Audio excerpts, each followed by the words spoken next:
What's up, friends, and welcome into Fantasy Pros. This is Leading Off. We are back. It's Orrico and Welsh. We're here to break down all the latest and greatest around baseball and answer some of your questions. That's right. So you can load up the chat, whatever fantasy baseball stuff you got. We're hoping to answer. We got bets and we got more. Joe Orrico, any real estate development deals you've been working on lately? Yeah, I was speculating on a couple properties. We'll see. Nothing in the $240 million range. Well, whatever you do, make sure not to use your celebrity here on Leading Off to finagle any of those specific deals, pushing anybody in or out. We'll obviously talk about that. What's up to the Peanuts and Cracker Jacks? People loading up in the chat. Make sure to start loading up your questions and we'll get rolling. And if you are one of the unfortunate that cannot hang out with us live, it's okay. YouTube, we got you covered, obviously, with the episode and free stuff. We will bribe you because if you drop a comment on any video we've got this month while you're subscribed, you've got a chance to win an autographed Billy Wagner jersey. Subscribe, comment. That's it. It is super, super simple. We want you guys to win, and we want to be announcing a name of somebody that we love and know. And even if we don't know you, we still kind of love you, and we're happy for you. So make sure that you subscribe, comment, YouTube, and then just, uptake your consumption of Leading Off and come over to the Twitch side, twitch.tv/FantasyPros. Hang out with us live. Okie doke. We're going to jump into the stuff and things here. What a day for Shohei Ohtani yesterday. Real estate investment lawsuit, triple play, and a homer. The trifecta. It really is incredible. So let's start with the lowest of hanging fruit real quick. Shohei Ohtani's in some stuff again. We found out after, I guess we didn't have the show yesterday, but I had done something and found out that there's a $240 million lawsuit that's being put out there. I'm going to just quickly give the thing because, I think the surface level, everyone's like, here we go again. Shohei Ohtani, nothing but bad business and stuff like that. What I've come to the determination is he has the worst people around him. Shohei Ohtani might be incredible on the field, but off the field, his decision-making is the worst whatsoever. This all comes down to essentially his lawyer, Ohtani's lawyer, and him being involved to be a promotional aspect of an investment deal in Hawaii. There was a guy that kind of conceptualized this whole thing. He was kicked out, or two guys were kicked out of the deal. And they're blaming Ohtani and his agent for forcing the company to kick him out. So that's the crux of it. They're like, they use their power to kick it out. But we all know that this is the lawyer. This is not Ohtani. Famous people have to get the worst type of people to work for them to do the tough thing. So I guess I'm a defender here. I just think Ohtani makes really bad decisions out the field and has just scummy people allegedly doing stuff for him. And this seems like it's a guy that got bounced from a deal who's pissed because he's losing some money. But because there's so much nastiness with the Ippei stuff that every outlet wants to run and be like, Shohei Ohtani, picture, lawsuit, $240 million. I don't want to call this a nothing burger, but in the grand scheme of every outlet needing to cover, it's kind of a nothing burger. So I wanted to bring it up because I think people, I don't know, it feels like it's getting lost in translation a little bit, Orrico. You got any other different thoughts than what I laid out on the lawsuit stuff? I just don't really think this is that big of a deal. I'll preface my comments by saying, I'm a Toronto Blue Jays fan. I'm still kind of pissed at Shohei for what happened a couple off seasons ago. So I'm not going to be out here defending. That he was on that flight. That he was on that flight, and then he didn't. I have no reason to stick my neck out and defend him if I don't think that there's really nothing going on here. Do we really think Shohei is the one on these Zoom meetings negotiating real estate transactions? No, be awesome. He's not doing that. As much as it's nice to have a heel or have a villain or whatever it is. People love to, root against the best player in baseball. I get it.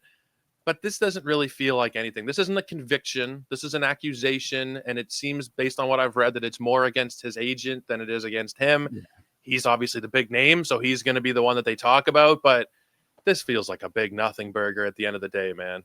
It is. And we'll see. And, people kind of throwing out what is that going to play on the field? It'd be interesting. He's pitching tonight, so we see how he goes. He also hit into a triple play last night.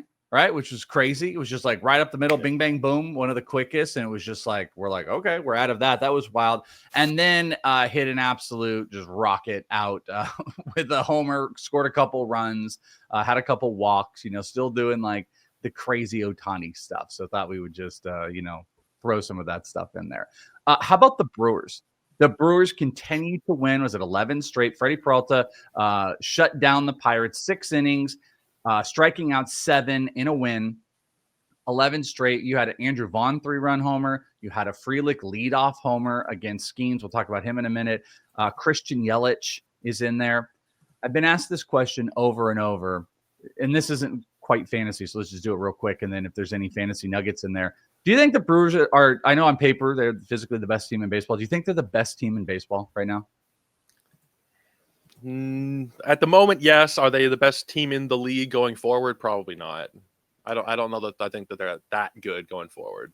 Freddie Peralta, top 3 most underrated starting pitcher. Think of just underrated for this season. Yeah.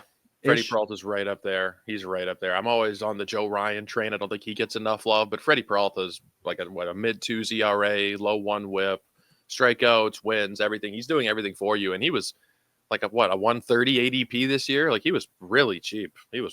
And kind of waiting the whole season for like the shoe to drop. You know what I mean? Just like the next thing to happen, and it never ended up happening. It's probably Sal Frelick too. Sal Frelick's just kind of sneaky and just got to Skeens in there.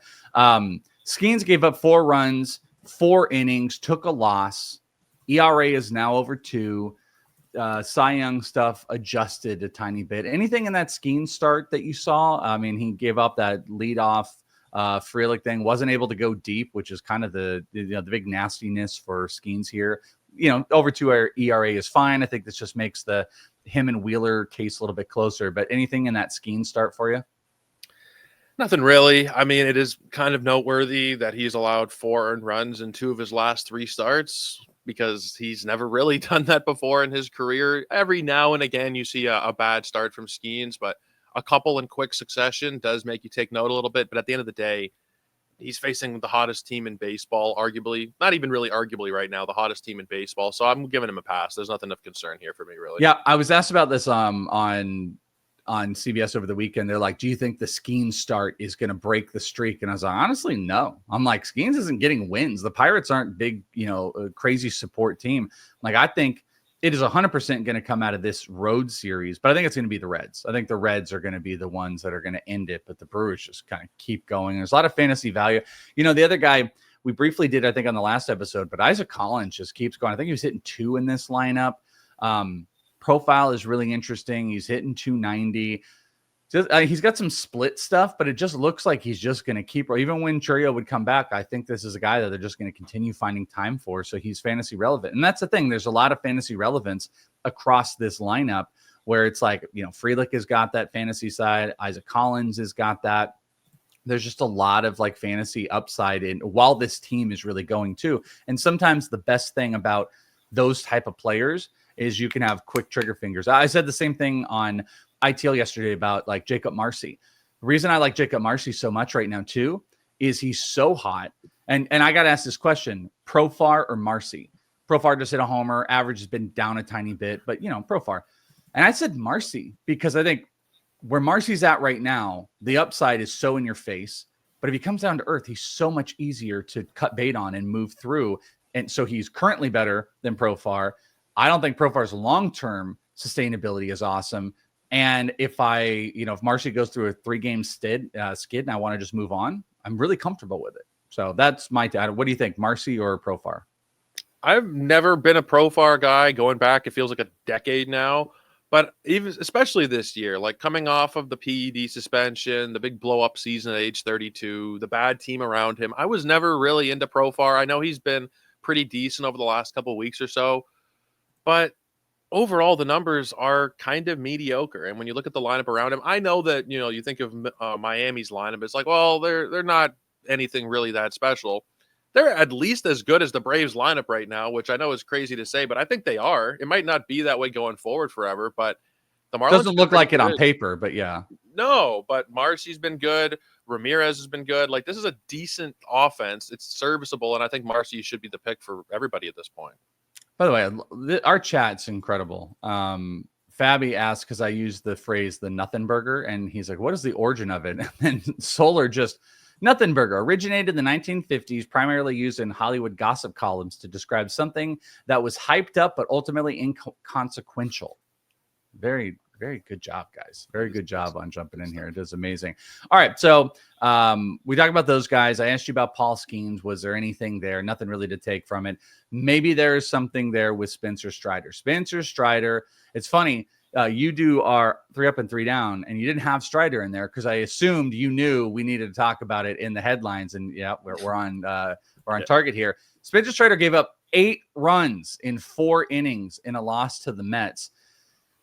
Strider has not been himself this year. I saw a friend of mine and, huge fantasy personality, Scott White, who's a Braves fan. He gets hit up a lot talking about just, any Brave stuff, but he got hit up talking about Strider, and he was tweeting last night about how the fastball has just not been there. And it really hasn't, especially its effectiveness, because this is one of those weird situations where his fastball's velo was up year over year. But check this out. 23 swings on the fastball, 1 whiff on that. That's a 4% rate. That's atrocious. And he only got 7 called strikes on it. So he left that sucker in the zone. 73% zone percentage, got 7 called strikes, and no whiffs on it. He's just leaving that thing up. So there's something being lost in, there's a deeper look you need to do, because you see the spin numbers are on par or up. The velo is up, but it's just not there in the same capacity. CSW percentage was 20%. Slider CSW was under 30%, which is also not great. I just laid out some of the stuff with Spencer Strider. He got lit up. What in your mind is wrong, and can it get fixed to a positive degree for the rest of this season? It's tough to say, really. It did look like for a while that he was back. There was a good stretch between, June 14th and mid-July where he was really good, but the velocity's down. The stuff is dramatically down. The big thing with Spencer Strider was always he's a stuff god. He's lighting up the stuff numbers, 120, 117, 107, big numbers. The fastball stuff is down to 88, and he's down to 94 overall. That is a huge concern for somebody who relies on the fastball as much as Strider does. So I am pretty worried at this point. I don't know that there's really any move you can make, though, because you're not dropping Spencer Strider. Trade deadlines are gone at this point. Maybe you put him on the bench for a couple of starts and see what happens on the bench. His next start, be tough to do it though. It's at Cleveland, so you're going to want to start him there. I feel like you kind of just have to keep rolling with him at this point. Game Over said he had dropped Strider in a 10 team to activate Michael King. That's the way it's going. I want to look real quick look at the shape stuff real quick on Baseball Savant. So if we're looking at vertical on the fastball, it has definitely lost vertical movement. So it's trying to do this. This is going to be weird. So versus compare. So no, maybe it's added. So it's 3.7 on the vertical, or 13.7 versus 2.3 versus last year. And the horizontal break on the arm is significantly different. So that's where there's a big difference. 11.4 on the horizontal movement last year. This it's 8.7.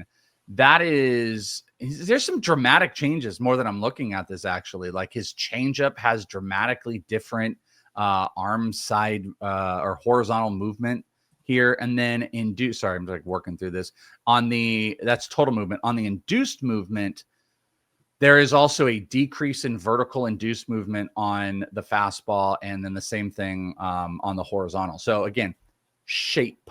I'm doing all that to say the shape of the fastball isn't as sharp as it was in the past. And he has an arm angle loss that is the most year over year than he's ever had. So if you're looking at the pitch arm angle, in 2021, he had a 49 degree. Then it dropped to 46 the next year, up to 48, 46. So there's some drops, down to 42 this year. So you have an arm angle, which sometimes you can drop the arm angle to protect a little bit on injury. And you've got, probably due to the arm dropping, you've got a bad shaped fastball. So nerds, all of that stuff here. what that says is like, I don't think this is this is something that is going to haunt him for his career, and this can't be fixable. This is something you probably fix in the offseason, but his approach right now in every aspect of showing you arm angle stinks, shape is not bad, stuff is not good. What's going to change? I don't think that much. So you know what? In a 10 team, if you had to, I think you can drop him. And that stinks because I'm a Spencer Strider guy and I'm not really advocating for it, but live nerd talk on it, like that's not good. Like he's also like a primary 2-pitch guy. Like you got to have the fastball. You got to have that thing. Yeah, I guess it would depend on the options. Like I wouldn't just drop him as a rage drop. It would have to be for a nice player sitting on the wire. I could maybe get behind it. But man, like the more I dig in, like you can kind of ignore 2024 if you're looking at stat lines because it was just 2 starts for him. But if you compare it to his first couple of seasons, they're making much better contact in the zone, 85% zone contact versus 78, 76. The swinging strike rate is down 2 or 3 points. The first pitch strike percentage is another thing, down like 8%. Swing percentage is down. Everything is kind of looking bad. I just wouldn't be able to actually pull the trigger on a drop, I don't think. Yeah. Oh, I thought you were like laying it out that you could. Well, you laid out all this stuff. You're like, oh, this sucks. But yeah, I couldn't do a drop. Like what? Just because it's Spencer Strider, and maybe it's the name value, maybe it's the fact that even if you do look at his most recent game logs, there's still games that are just, within the last month, 11 strikeouts, 8 strikeouts, 13 Absolutely. strikeouts. So I think the name brand value and the ceiling we know that is there would probably stop me from dropping him unless there is, a fantastic option on the wire. Yeah, but that's what I'm saying. I'm not saying you go drop him for Brady Singer, but like if you are stuck with this situation, what he's now, I think you have to pay attention a tiny bit more to maybe the starts that are out there. I still think the strikeouts are still good, and he's probably going to find these things waver. Like the stats, the numbers we looked at, it's an aggregate of the season. You're going to have a game where he's a little bit back more on it and the stuff is playing a little bit better. Like he's a great pitcher. I'm not looking to just drop him for anything or just create a streaming spot. But the point is like, has he entered the territory where you can have the conversation in 10? I think you can have the conversation in 10, but it's got to be a tighter conversation you have with yourself here because he's like a 10 strikeout dude. You can absolutely have that. Yeah. And the last thing, like I mentioned, Cleveland is the next start, and he's lined up for at Miami after the fact. I know Miami's been better, but I feel like I want those. If somebody drops him and I have the option to pick him up and start him for those, I'm probably going to do it. I might. Yeah. I mean, again, I just don't feel like absolutely confident. We need that old, from the nerds, we need the nerds. Like whenever we do anything like that, Callie, put a marker in that, or Seth, put a marker in that for the future. We need the nerds clip, which by the way, I had a friend that was in Nerds. It was a guy that like I worked with, and he was older than me, and he was in the movie Nerds. And he's like a really popular character, like doofy character actor, and he's in music videos and stuff in LA. So it's super weird. Nerds. All right. Aaron Judge hit his 38th homer, walked a couple times, stole a base. You'd love to see that, whether you call it a combo meal or a hat and a shoe or whatever. Crow-Armstrong, 0 for 4 with a strikeout on Tuesday. Maybe it's my timeline. I have seen so much narrative of people done with Pete Crow-Armstrong, comparing to a Linsanity movement of he has just fallen off. 3 for 37 this month. Are you a believer or a non-believer in the PCA? I'm a believer to some extent, but the extremes are so funny. A couple months ago, it's like, we're going to see him go at first overall next year. And then it's like, well, he sucks. You can cut him. It's like, are you seeing the same thing I am? Like, I feel like every other day I just see people just is so excited to share the awfulness of Pete Crow-Armstrong and that he's done. He's got 27 homers and 30 stolen bases. So no matter what he does, it's an incredible season. But the average, it's dipped down to 257. He's hitting only 215 in the second half. But he's mixing his, his months up. He just what was it? He just hit 308 in July, but he's hitting under 100 right now this month. Like, where do you stand on PCA? I don't think that either end of the extreme is correct. He's not a first round player. He's not a bad player at all. He's just going through some ups and downs. And I think that's part of the profile of PCA going back to last year. He's like, there's a reason why a lot of people were not interested in him coming into the season, because there are flaws in his profile. Now he has worked through those. The pulled fly balls have been amazing. The power has come out of nowhere, but it doesn't mean that he is all of a sudden going to be a 40-40 guy. These ups and downs are still going to be there. And I think he's still absolutely fine. Like if anybody's cutting him, not that I think that they are, but even if in your 10-team league, somebody's cutting PCA, I think that that's a huge mistake. He's going to be fine. It's been an awful month, no question about it. But James Wood just had an awful month too. In the last week, James Wood has been great again. So these things happen. It's the natural course of baseball, ups and downs.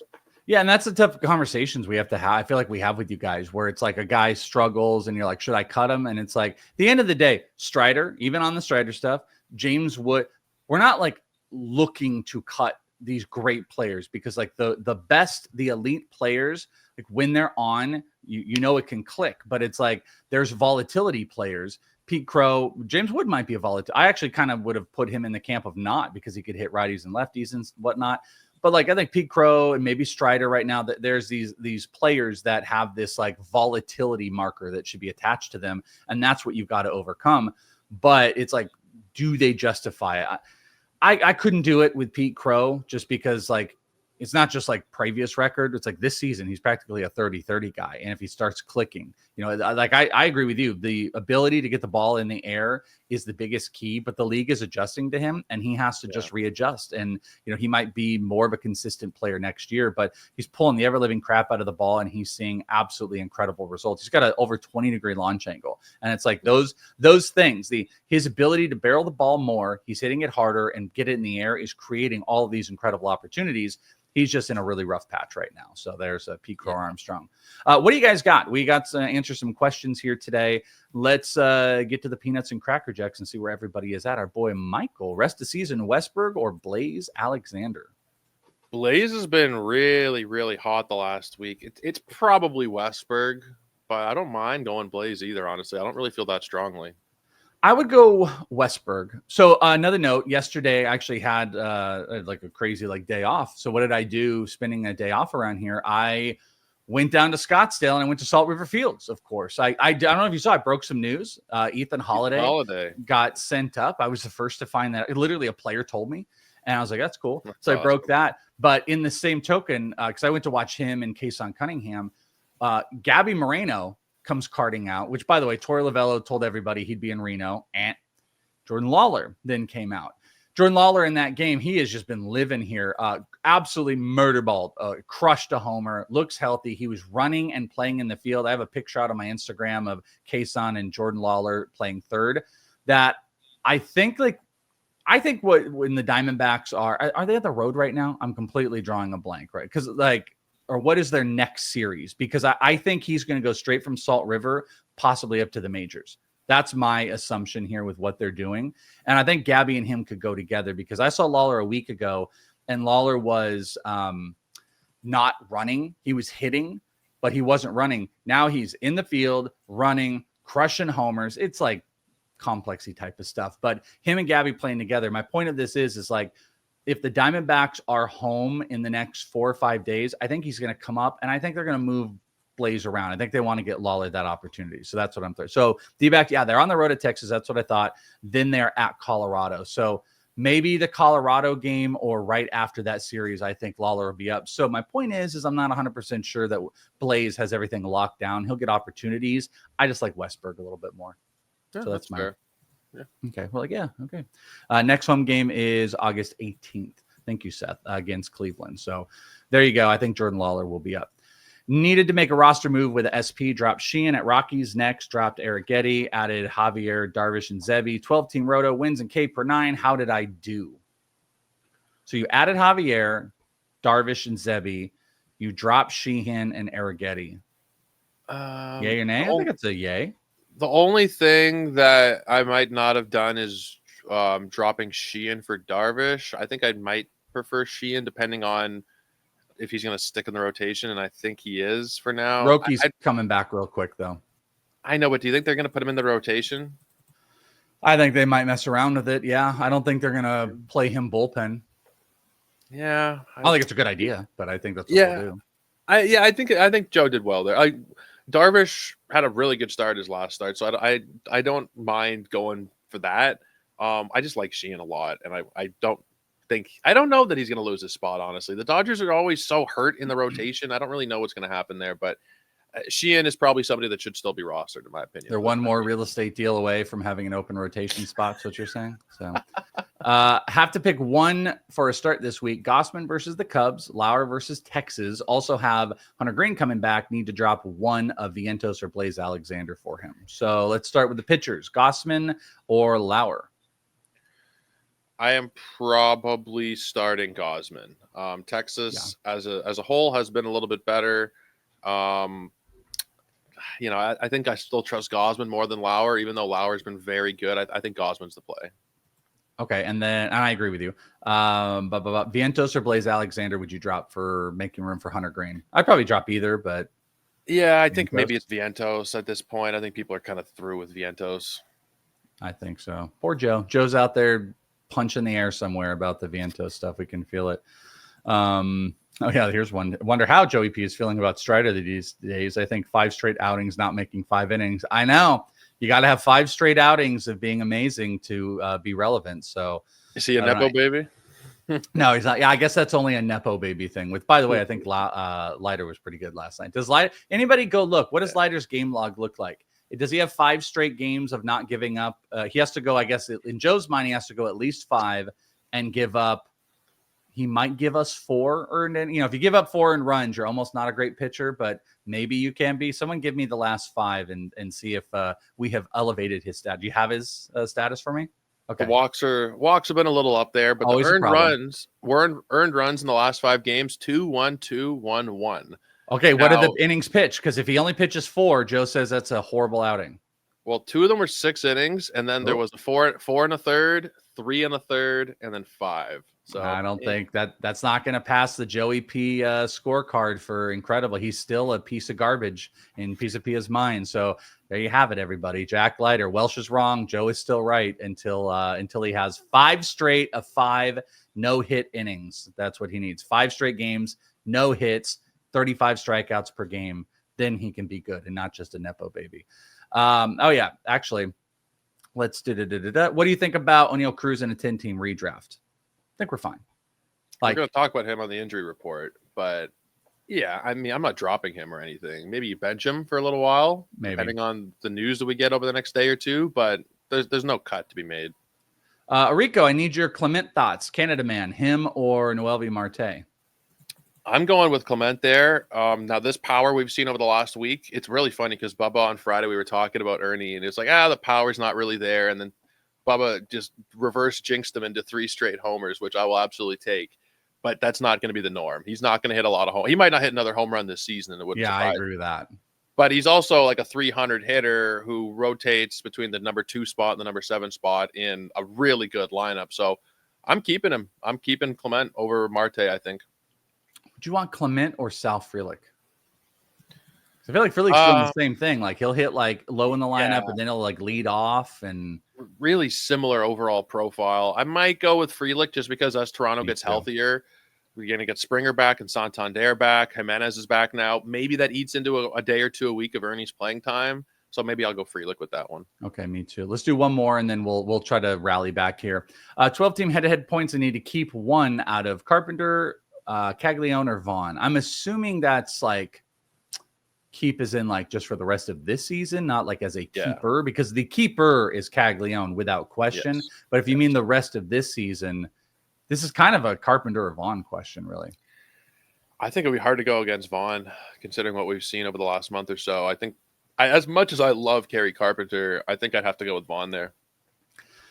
I love Kerry Bonds. I do too. But yeah, Vaughn is too hot right now. You can't go against Vaughn. Yeah, you got to get out of the whole like, but the rest of the season, it's just like, nope. It's what are you doing for me now? That's the placement we have, and Andrew Vaughn is doing all of that. Now we had 2 questions that are really relevant to the prospecting. We had a great prospecting segment earlier this week because one of the guys I told you guys about was Nolan McLean with the New York Mets.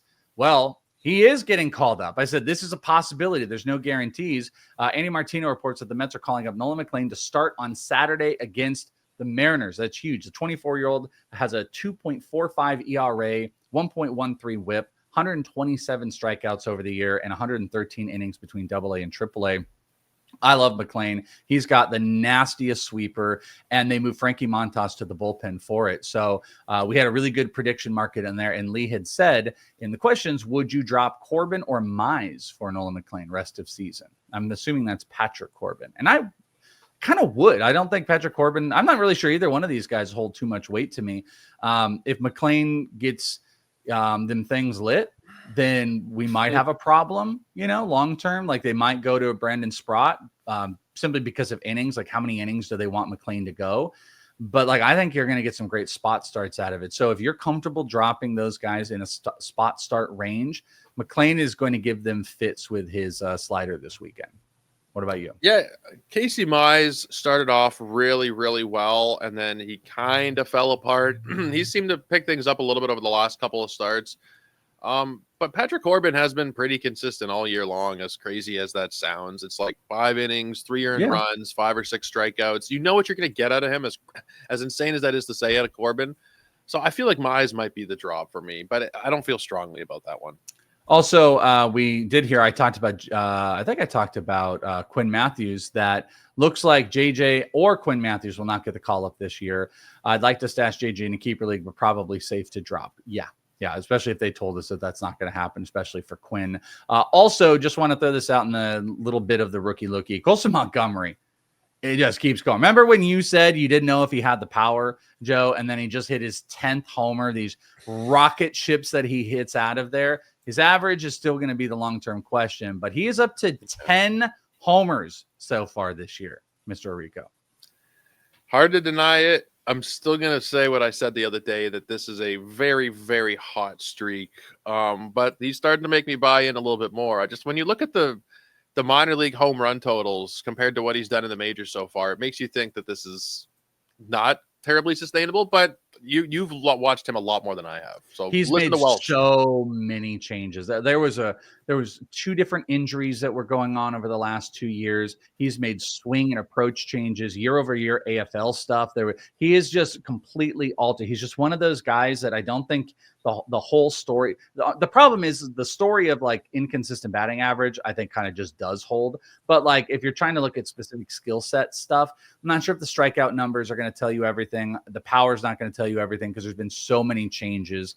Right now we're seeing the power on display, but like, similar to like Pete Crow, like what's going to happen when the league starts adjusting and there's more information that they want to attack. He's done a really good job though. And he's a player that you got to roll out there. 3 up and 3 down. Francisco Alvarez, 3 for 4, double, 2 homers and 4 RBIs. For your catchers, Roman Anthony, 1 for 2, homer, stolen base, 4 walks, 4 runs. He's ridiculous. By the way, are you a combo meal guy, or I've asked him a million times. I don't remember why. Frank is very adamant about his version of the sock and a shoe, and it makes more sense, and he really likes that. But like, I got combo meal before anything, so I'm a combo meal. Even though I'm a Frank Stanfield guy, I'm a combo meal guy. Which version are you, combo or sock and a shoe? Which, by the way, is a stolen base in a game, if you didn't know. Yeah, I mean, I love me some Frankie Stamps, good friend, but I am definitely combo meal. Definitely on the combo meal side. It's just been around for longer. Sock and the shoe, I've always tried to figure out, like, well, I guess because he socked the homer, socked the ball. And the shoe for the stolen base. Like, he created a very logical explanation behind it and everything like that. But it's always funny to me because like that is his explanation for it. But like everybody else uses combo meal. I also like the emoji combo meal versus putting a sock and a shoe on there. I'm a big sandals guy too, so I wouldn't like socks and shoes. In Arizona, you would definitely not. Yeah. There's certain phrases over the years that have caught on, like 2-step for 2-star pitchers. I'm pretty sure Jeff Erickson just invented that like a decade ago, and now everybody says I don't think I've ever even heard that. 2-step? He's got a 2-step next week? No? No. Okay. Maybe it's just me. I love Jeff Erickson. Don't love that. Don't love the 2-step. That's a dance. 2 starts. I see that would be the problem too. When there's as simple as a full describer versus the analogy, 2-step or 2-start, I don't need to be cute with the name. Like the whole like homer and stolen base, like that one makes sense to me. 2-start for me, but 2-step's fine. Yeah, 2-step's totally fine. All right. Sorry, put us off on a tangent. Dean Kremer also in the ups. He took an L, but he tossed 8 innings of 1-run ball, 6 strikeouts against the Mariners. Very nice. On the downs, Ranger Suarez, 6 earned runs, 10 hits, 5 1/3. Clay Holmes lasted just 3 2/3 of an inning, allowed 5 earned runs, 6 hits, had 5 walks, and Jack Flaherty, 5 earned runs, 8 hits while striking out 6. What's going on with Flaherty? Flaherty has just been blah, Awful. blah, blah, blah. I actually benched him in a 15-teamer this week, even with the matchup, because that's where my confidence level is at with him. He's not somebody I don't think that you can drop because a lot of the numbers are still pretty solid below the surface. Like, he's a 20% strikeout minus walk rate. That's a really predictive number. It's a good number to have, but this has been pretty rough at this point. Like, if you're benching Flaherty, I don't have any problem with it. His next start comes versus Houston. Don't think I could do it. Yeah, I think I agree with you on that. Tons of injuries, so I'm going to try to plow through them. Josh Hader going to the IL with a strained left shoulder. Are you going with Souza? Bennett Souza for the extra closing market. I believe he got the 4-pitch save if you're looking for a replacement. So I didn't actually see that. I would have thought that Brian Abreu would be the guy. That's what I'm asking. Yeah, Brian Abreu or Souza got a save. It was like a 4-pitch outing in there. I think he's set up as like near the setup guy. Abreu, I think, has more closer stuff. I think it's Abreu. Yeah, I think if you're looking for a speculative guy there, based on what we heard the manager say this morning too, Hader might not be back this year. It doesn't look good. Not good. Jacob Mizorowski is going to make or could make a rehab start on Friday before rejoining the Brewers rotation. I believe he had a simulated game he threw a couple days ago. So things are looking good. He should be back in the rotation. Best team in baseball, continues to be awesome. Logan Henderson is targeting a return in late September or early October as he recovers from a flexor strain in his elbow. Not going to really be an option for the Brewers, unfortunately. There's a possibility that Dylan Cruz is activated before the Nationals' upcoming homestand against the Phillies, which is on Thursday, which, by the way, Carmen Sandiego is Dylan Cruz. Where in the hell has Dylan Cruz been? You just like forgot about him, that he existed. Just been back to nothing burger. Totally wrong this season about Dylan Cruz. Couldn't have been more wrong. Lana Raup is expected to be activated on Friday to start against the Rays. Orioles announced that Zach Eflin and Felix Bautista will not return this season due to shoulder and back injuries. So Keegan Aiken, that's where we're going to go with saves, I guess, for 3 save opportunities for the Orioles the rest of the way. I guess, yeah. I mean, I thought Yennier Cano might have a chance at that role because he's had some saves before, but he's been bad this year. I guess it's Aiken, but I don't even know if it's something that's worth chasing. It's not. I mean, unless you're just in desperation or you're doing the streamy stuff, you look. If they're one of those where it's like I got 3 closers, I need to get another one. You could throw that out there if you're speculating. Yeah. Shea McClanahan underwent season-ending surgery to try and repair a nerve problem in his pitching elbow. Hopefully he's going to be back for spring training. I'll probably fall right back into that trap. Jack Caglione started a rehab assignment on Tuesday, so he should be back in the near future. This is off that strained hamstring. A's got good news. Luis Severino's oblique strain is going to be a short stint, and he'll be back, it looks like, when he's first eligible on the 21st. Wilson Contreras had to be removed in Tuesday's game after being hit on the hit by a pitch in the foot. So that's day-to-day. O'Neal Cruz left Tuesday's game after suffering a head injury during a collision with Jack Sawinski. So that's what you were referring to. I haven't heard any other news, though, about it. I haven't seen an update on it. I was thinking that we might wake up to a IL concussion kind of situation, but I didn't see. I may have missed it, but I didn't see anything like that so far. So I think he's just day-to-day. I haven't either. Yeah, I haven't either. Tony Gonsolin underwent an internal brace surgery. He's expected to take 8 to 10 months for a full recovery. My God, he practically lived at Camelback Ranch, which is their spring training facility here. He's going to be back. He's crazy too. Poor dude. He's just injury after injury. It's nothing that this guy can get over. And then Astros skipper said that Tuesday, Yordan Alvarez is tentatively scheduled to take live batting practice over the weekend. I don't believe you. Sure. Sure. Mm-hmm. Whatever you say. We'll hold our breath and see when Alvarez actually comes out there. All right. Those are some injuries. Lots of good updates. Let's talk about some best bets. Let's do some betting here for Wednesday with our best bets of the day. We got a bunch of fun stuff.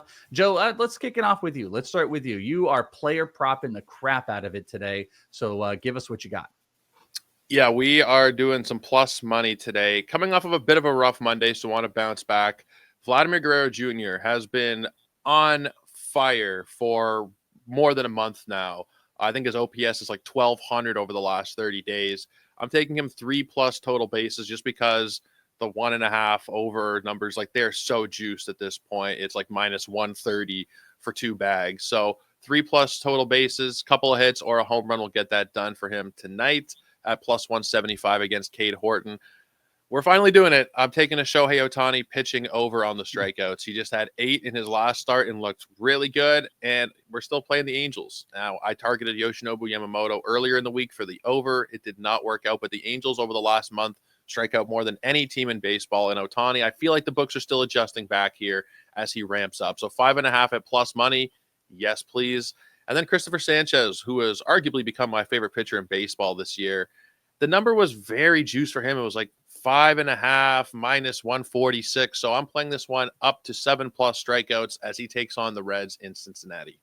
I am taking a little bit of a piece of that where I'm taking Philly first 5 money line. So that's my piece. Phillies. Chris Sanchez is just an absolute demon out there. So, there's a tiny bit of juice on it, but the money line is the play when you can get it on those first 5s, because if they're tied, you get your money back. If Chris Sanchez holds them down in the offense, which the offense does get going, works, then you're going to be cashing your first 5 money ticket. Now you're going to see 2 other player props here. And this is a shout out to our newest markets over on Betting Pros. We've got some brand new. So if you've ever checked out the prop cheat sheet, if you go, you can see where there's going to be a bunch of breakdowns. You'll see homers, hits, total bases, singles, strikeouts, all the big popular ones.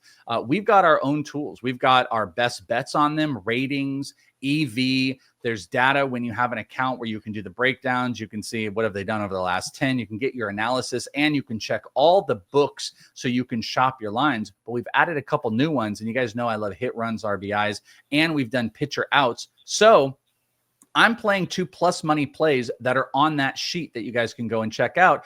First up, you got Giancarlo Stanton, hit, run, RBI 1.5. It's plus money. Plus money's on that, which I like. And I believe it is I think it's one of the top plays, especially in the plus money market. One of the cool things you can do is you can sort by rating. So if you click on rating on the screen, which I just did, it is going to give you the highest probability ones out there. And that's what I ended up doing. And Giancarlo Stanton is up there, hit, run, and an RBI. So I just need 2. It's plus money. And then on the pitching side, the other one we've added is pitcher outs. So it works like, if you see 17.5, that means that is projected to go under 6 innings. So that's what I'm betting here. And Merrill Kelly is the play. Merrill Kelly, this is hit quite a bit here.